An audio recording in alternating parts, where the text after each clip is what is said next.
അസ്സലാമു അലൈക്കും വറഹ്മത്തുള്ളാഹി വബറകാതുഹു. റമളാനിൻ്റെ രണ്ടാം ഭാഗത്തിലേക്ക് എല്ലാവർക്കും സ്വാഗതം. അള്ളാഹു നമ്മെ അനുഗ്രഹിക്കുമാറാവട്ടെ. വ്രതാനുഷ്ഠാനം അഥവാ സൗം, നോമ്പ്. നാം നോമ്പ് പിടിക്കുമ്പോൾ പ്രപഞ്ചനാഥന് വേണ്ടി നാം നോമ്പ് എടുക്കുന്നു, അല്ലെങ്കിൽ നോമ്പ് നോറ്റു വീട്ടുന്നു എന്ന് നാം നിയ്യത്ത് വെക്കുക. അതിനുശേഷം ഭക്ഷണപാനീയങ്ങൾ ഒഴിവാക്കുക. അങ്ങനെ ഫജർ അഥവാ സൂര്യൻ്റെ ഉദയം, സുബഹിയുടെ ബാങ്ക് തൊട്ട് മഗ്‌രിബിൻ്റെ ബാങ്കിൻ്റെ വിളി കേൾക്കുന്നത് വരെ അന്നപാനീയങ്ങൾ ഒഴിവാക്കി ശരീരത്തെയും മനസ്സിനെയും ക്രമീകരിച്ചെടുക്കുന്ന ഒരു ജീവിതക്രിയയാണ് നോമ്പ് അഥവാ സൗം. അത് റമളാനിൽ 30 അല്ലെങ്കിൽ മാസപ്പിറവിയുടെ ഭാഗമായി 29 ആവാം. ഇങ്ങനെ മാസപ്പിറവിയുടെ അടിസ്ഥാനത്തിലാണ് നോമ്പ് എടുക്കാറുള്ളത്. അത് ഹജ്ജിൻ്റെ കാര്യമായാലും പെരുന്നാളിൻ്റെ കാര്യമായാലും മാസപ്പിറവി കാണുമ്പോൾ നാം നോമ്പ് എടുക്കുക. അതിനുശേഷം വീണ്ടും മാസപ്പിറവി കാണുമ്പോൾ നാം പെരുന്നാൾ ആഘോഷിക്കുക. അതേപോലെ തന്നെ ഹജ്ജ്, അതേപോലെ തന്നെയാണ് എല്ലാ മാസപ്പിറവിയുടെ അടിസ്ഥാനത്തിലാണ് നാം മാസങ്ങളെ ക്രമീകരിക്കുന്നത്. അതിൻ്റെ കാഴ്ച പ്രവാചകനായ മുഹമ്മദ് നബിയുടെ കാലഘട്ടത്തിൽ ശാസ്ത്ര സാങ്കേതിക വിദ്യ വളർന്നിട്ടില്ലാത്ത ഒരു കാലഘട്ടത്തിലും ഈ പ്രപഞ്ചത്തിൽ അള്ളാഹുവിൻ്റെ നക്ഷത്രങ്ങളും മാഗ്നറ്റിക് പവറുകളും ഗ്രാവിറ്റി ഫോഴ്സുകളും ഈ ഡാറ്റ വോയിസ് കൺട്രോൾ അങ്ങനെയുള്ള പ്രപഞ്ചത്തിലെ എല്ലാ ഊർജ സ്രോതസ്സുകളുമുണ്ട്. ആ എനർജി, ആ മാഗ്നറ്റിക് പവർ വെച്ചുകൊണ്ടാണ് അള്ളാഹു പ്രപഞ്ചത്തെ മുഴുവൻ നിയന്ത്രിക്കുന്നത്. അതിൻ്റെ ഏറ്റവും അതികഠിനമായ ഗ്രാവിറ്റി ഫോഴ്സ് കിട്ടുന്ന അച്ചുതണ്ട്, അതാണ് കഅബ. ആ കഅബയിലേക്കാണ് നമ്മൾ ലക്ഷ്യം വെച്ചിട്ടുള്ളത്. അതുകൊണ്ട് ആ കഅബയിൽ നാം എന്ത് ചെയ്യുന്നു? 5 നേരം നാം നിസ്കരിക്കുമ്പോൾ അതിനുശേഷമായാലും പ്രാർത്ഥനകളായാലും കഅബയിലേക്ക് ലക്ഷ്യം വെച്ച് അങ്ങോട്ട് തിരിഞ്ഞാണ് നാം ലോകത്ത് മൊത്തം വരുന്ന മുസ്ലിങ്ങളുടെ ആരാധ്യ കേന്ദ്രം, അല്ലെങ്കിൽ അള്ളാഹുവിൻ്റെ ഏറ്റവും എനർജി ലഭിക്കുന്ന മാഗ്നറ്റിക് പവറുള്ള പ്രപഞ്ചത്തിലെ ഭൂമിയുടെ സെൻറ്റർ എന്ന നിലക്ക് ആ കഅബയാണ്. ആ കഅബയെ നാം വലയം വെക്കുന്നു.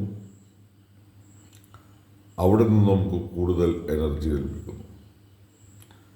അങ്ങനെ ആ കഅബാലയത്തിലേക്ക് നമ്മെ അള്ളാഹു ക്ഷണിക്കുന്നു. അതോടൊപ്പം പ്രവാചകനായ മുഹമ്മദ് നബിയെ കാണാൻ ക്ഷണിക്കുന്നു. അതോടൊപ്പം ബൈത്തുൽ മുഖദ്ദസ്, ആദ്യത്തെ ഖിബില, ഈ 3 മസ്ജിദുകളിൽ പോയാൽ നിങ്ങൾക്ക് സാധാരണ മസ്ജിദുകളിൽ പോയിട്ട് കിട്ടുന്ന പ്രതിഫലം 1 ആണെങ്കിൽ ഇത്തരം മസ്ജിദുകളിൽ 1000മോ ലക്ഷങ്ങളോ ആണ് അള്ളാഹു പ്രതിഫലം നൽകുക. അപ്പോൾ നിങ്ങൾ പ്രാർത്ഥനയും ആരാധനയ്ക്കുമായി ഇത്തരം 3 മസ്ജിദുകളിൽ പോവുകയാണെങ്കിൽ തീർച്ചയായും നിങ്ങൾക്കത് ഗുണകരമാകണമെങ്കിൽ അവിടെ നിങ്ങൾ അള്ളാഹു വിട്ട് മറ്റാർക്കും പ്രാർത്ഥനകൾ അർപ്പിക്കാതിരിക്കുക. അത് നമ്മുടെ നാട്ടിലായാലും അപ്പോൾ ഗുണം കിട്ടുന്നതിന് പകരം പ്രാർത്ഥനയും ആരാധനയും മറ്റുള്ളവരിലേക്ക് നൽകപ്പെട്ടാൽ അത് ഖബർ സിയാറത്താണ് എന്ന് പറഞ്ഞ് കാര്യമാകുകയില്ല. അതെല്ലാം ഖബർ പൂജയാവും. അള്ളാഹു എന്ന പ്രപഞ്ചനാഥൻ്റെ സൃഷ്ടിപ്പിനെ ചോദ്യം ചെയ്യലാവും. അത് നിങ്ങളുടെ പരലോകത്തെ നഷ്ടപ്പെടും. ഒരുപക്ഷെ തൊപ്പിയും വെള്ള വസ്ത്രവും അറബിയിൽ വളരെ രീതിയിലുള്ള വിജ്ഞാനമുണ്ടാവാം, ഇല്ലാതിരിക്കാം. അതൊന്നും അവിടെ അള്ളാഹു നോക്കില്ല. നിങ്ങളുടെ ഹൃദയത്തിലേക്ക് മാത്രമാണ് നോക്കുക. അതുകൊണ്ട് ആ ഹൃദയത്തെ ശുദ്ധീകരിക്കുക, അള്ളാഹുവിലേക്ക് മാത്രം പ്രാർത്ഥനകൾ അർപ്പിക്കുക.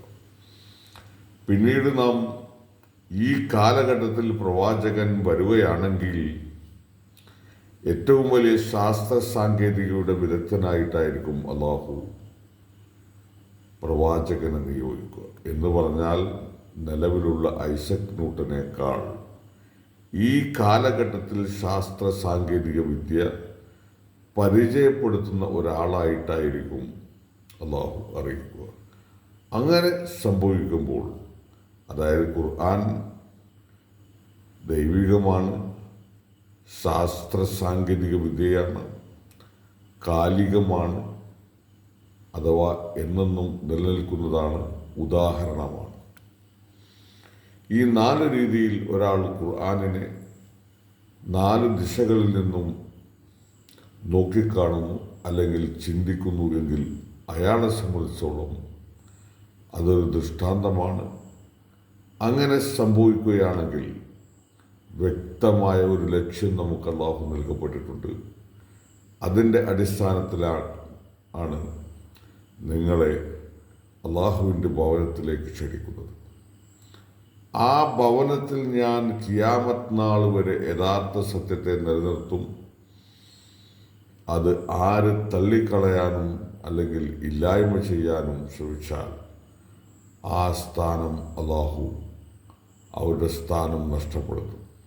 അത് ഇന്ന് സൽമാൻ രാജാവായാലും നാളെ വരുന്ന മറ്റേത് രാജാവായാലും അവർ അള്ളാഹുവിൻ്റെ ഖാദിമുകൾക്ക് പകരം ഇസ്ലാമിക കാര്യങ്ങളിൽ കൂട്ടിച്ചേർക്കലോ കുറക്കലോ ഉണ്ടായാൽ തീർച്ചയായും അള്ളാഹു ഇടപെടും. ഇൻഷാ അല്ലാഹ് അത് നമുക്ക് നോക്കിക്കാണാം. അപ്പോൾ നാം ഈ കാലഘട്ടത്തിൽ ഈ റമദാനിൻ്റെ മാസപ്പിറവി അല്ലെങ്കിൽ മറ്റു മാസപ്പിറവികൾ കാണുമ്പോൾ ഇന്നത്തെ ശാസ്ത്രലോകത്തെ സംബന്ധിച്ചിടത്തോളം 1 സെക്കൻഡോ അല്ലെങ്കിൽ 1 മിനിറ്റോ കൊണ്ട് ലോകത്തിൻ്റെ വിവിധ കോണുകളിലേക്ക് ആശയത്തെ എത്തിക്കാനുള്ള എല്ലാ സംവിധാനവും ഇന്നുണ്ട്. അത് മൊബൈലാവാം, TV ആവാം, കമ്പ്യൂട്ടറാവാം, അല്ലെങ്കിൽ വീഡിയോ കോൺഫറൻസ് ആവാം, മെസ്സേജുകളാവാം. ഏത് വിധേനയാണെങ്കിലും അത് എത്തിക്കാൻ കഴിയും.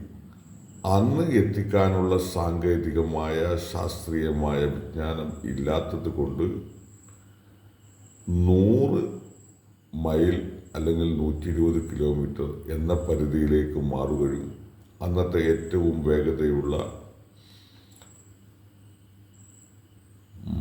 കുതിരയോ ഒട്ടകമോ അല്ലെങ്കിൽ കഴുതയോ എന്നുമാവട്ടെ, ഇത്തരം ജീവികൾക്ക് ചെന്നെത്താവുന്ന അല്ലെങ്കിൽ അവയുടെ കൂടെ അവയുടെ ശരീരത്തിൽ കയറി ഇരുന്നു കൊണ്ട് വാഹനമായി ഉപയോഗിച്ചെത്താവുന്ന ഒരു ദൂരപരിധി എന്ന നിലക്കാണ് അന്ന് ഇങ്ങനെ 100 മൈലുകൾ വെച്ചത്.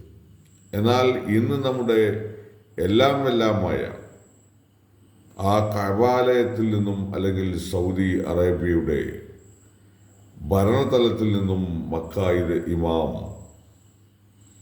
ഇന്ന് നോമ്പാണെന്ന് പറഞ്ഞാൽ ആ നോമ്പ് അതാത് കാലഘട്ടത്തിൻ്റെ അടിസ്ഥാനപരമായി നാം അത് ജീവിതത്തിൽ പകർത്തുകയാണെങ്കിൽ അല്ലെങ്കിൽ പകർത്തേണ്ടത് നമ്മുടെ നിർബന്ധമായ ജീവിത രീതിയാണ്. അങ്ങനെയാണ് ആരാധനയെ നാം കാണേണ്ടത്. ആ ലക്ഷ്യം വെക്കുന്ന കഅബയിൽ നിന്നും നോമ്പ് പ്രഖ്യാപിച്ചാൽ ആ നോമ്പ് നാം അന്ന് ആചരിക്കുക. അവിടെ നിന്നും പെരുന്നാൾ ആഘോഷം പ്രഖ്യാപിച്ചാൽ അല്ലെങ്കിൽ മാസപ്പിറവി കണ്ടാൽ അന്ന് ലോകം മൊത്തം ആ മാസപ്പിറവിയുടെ അടിസ്ഥാനത്തിൽ മറ്റ് ആഘോഷങ്ങൾ നാം ചെയ്യേണ്ടതാണ്. അങ്ങനെയാണ് ഹജ്ജിനെയും റമദാനെയും പെരുന്നാളിനെയും എല്ലാം നാം കാണേണ്ടത്. ആ പ്രഖ്യാപനം നാം അംഗീകരിക്കണം. അല്ലാതെ നമ്മുടെ നാട്ടിലെ നേതാക്കന്മാർ അവരുടെ ഇഷ്ടാനുസരണം ഒരു യോഗം കൂടി, അത് സുന്നിയും മുജാഹിദും ജമാഅത്തുമെല്ലാം യോഗം കൂടി തീരുമാനിച്ചാൽ അതല്ല ശരി. മക്കയിൽ എന്നാണോ നോമ്പ് അത് നാം ഉൾപ്പെടുത്തേണ്ടതുണ്ട്. അങ്ങനെ ഈ ഒരു വർഷമെങ്കിലും മുസ്ലിം സമൂഹം അല്ലാഹുവിൻ്റെ ദീൻ ശരിയായ രീതിയിൽ ഞാൻ നിങ്ങൾക്ക് എത്തിക്കാൻ ശ്രമിച്ചിട്ടുണ്ട്, എത്തിച്ചിട്ടുമുണ്ട്. ആ നിലക്ക് ആചരിക്കേണ്ടത് നിങ്ങളുടെ ബാധ്യതയാണ്. പറയുക എന്ന ഒരു ബാധ്യത മാത്രമേ എന്നിലുള്ളൂ. ഞാനിതിവിടെ നിർവഹിച്ചിരിക്കുന്നു. അപ്പോൾ ശാസ്ത്ര സാങ്കേതിക വിദ്യയുടെ അടിസ്ഥാനത്തിൽ ലോകമെല്ലാം അതാത് 2 മണിക്കൂറോ അല്ലെങ്കിൽ 6 മണിക്കൂറോ വ്യത്യാസമുണ്ടാവാം, അല്ലെങ്കിൽ 10. ആ സമയദൈർഘ്യത്തെ അല്ലെങ്കിൽ സൂര്യൻ്റെ ഉദയവും അതിൻ്റെ അസ്തമയവും വ്യത്യാസമുണ്ടാവാം. അതൊഴിച്ച് ബാക്കിയെല്ലാം മക്കയിൽ നിന്നുള്ള പ്രഖ്യാപനത്തെ നാം ആ മക്ക ഇമാമിനെ അംഗീകരിക്കുക. മാത്രമല്ല, ഇന്നും വള്ളിക്ക് പുള്ളിക്ക് വ്യത്യാസമില്ലാതെ ഇസ്ലാമിക കാര്യങ്ങൾ വളരെ കൃത്യമായി ചെയ്യേണ്ടത് ചെയ്യുകയും ഒഴിവാക്കേണ്ടത് ഒഴിവാക്കുകയും ചെയ്ത് കൃത്യമായ മുസ്ലിം എന്ന നാമത്തിൽ പോകുന്നതാണ് ഇസ്ലാമിക രാജ്യങ്ങൾ. ബാക്കിയുള്ളതെല്ലാം അതിലേക്കെല്ലാം മായം ചേർത്തി പണ്ഡിത സമൂഹം അതിനെ നാശമാക്കിയിരിക്കുന്നത് കൊണ്ട് തന്നെ ഇത്തരം പണ്ഡിതന്മാരെ നാം അകറ്റി നിർത്തുക. അത് ലോകത്തിൻ്റെ മറ്റ് എവിടെയാണെങ്കിലും അത്തരം ആളുകളെ നാം ഏകദൈവ വിശ്വാസമില്ലാതെ പ്രചരിപ്പിക്കുന്നവരെ നാം അകറ്റി നിർത്തേണ്ടതുണ്ട്. ആ നിലക്ക് മുസ്ലിം സമൂഹം മാറണം. നമ്മുടെ നാട്ടിലെ ജമാഅത്ത് കമ്മിറ്റികൾ മാറണം. നമ്മുടെ പള്ളികൾ ആ നിലയ്ക്ക് APയുടേതോ EKയുടെയോ ശിഹാബ് തങ്ങളുടേതേ അല്ല, നമ്മളുടെ പൈസ കൊണ്ടുണ്ടാക്കിയ പള്ളികളിൽ തൽക്കാലം അവരുടെ പുസ്തകങ്ങളുണ്ടാവാം. അവർ നമ്മുടെ ആത്മീയ നേതാക്കളല്ല. അവർ ദുനിയാവിന് വേണ്ടി സമ്പത്തും അധികാരത്തിനും വേണ്ടി നിലകൊള്ളുന്ന മുസ്ലിമല്ലാത്ത ഇസ്ലാം പറയാത്ത ആളുകളായതുകൊണ്ട് തന്നെ അവരെ ലോകം അംഗീകരിക്കപ്പെടേണ്ടതില്ല. എന്നാൽ ഇതര വിശ്വാസികളായ ആളുകൾ സത്യം പറയുന്നുവെങ്കിൽ അത് നാം അംഗീകരിക്കാം. ആ സത്യം ഖുർആനും ഹദീസും ശരിയാണെങ്കിൽ അത് VD സതീശൻ പറഞ്ഞാലും മുഹമ്മദ് ഷരീഫ് പറഞ്ഞാലും ശാസ്ത്രജ്ഞൻ മഹാനായ ഐസക് ന്യൂട്ടൻ പറഞ്ഞാലും അത് മോശ പ്രവാചകൻ പറഞ്ഞാലും യേശു പ്രവാചകൻ പറഞ്ഞാലും അത് ശ്രീകൃഷ്ണൻ പറഞ്ഞാലും യഥാർത്ഥ ഇസ്ലാമും യഥാർത്ഥ ദൈവികതയുമാണെങ്കിൽ ഭാഷയോ അവൻ്റെ സംസ്കാരമോ അവൻ്റെ രാഷ്ട്രമോ നോക്കാതെ ആ നഗ്നമായ ശാസ്ത്ര സാങ്കേതിക സത്യങ്ങളെ ഉൾക്കൊള്ളാൻ ഓരോ സത്യവിശ്വാസിക്കും നിർബന്ധമാണ്. അതുകൊണ്ടാണ് മുസ്ലിമിൻ്റെ ശരിയായ മീനിങ് സത്യവിശ്വാസി എന്ന് വരാനുള്ള കാരണം. അത് അള്ളാഹുവിൽ നിങ്ങൾ സമർപ്പിക്കണം, അത് ശാസ്ത്രത്തിൽ സമർപ്പിക്കണം, അത് നിങ്ങൾ സാങ്കേതിക വിദ്യയിൽ സമർപ്പിക്കണം. അങ്ങനെ നിങ്ങൾ ആവട്ടെ. ഇൻഷാ അള്ളാഹ് മറ്റൊരു വീഡിയോയുമായി വീണ്ടും ഞാൻ നിങ്ങളോട് സംസാരിക്കാം.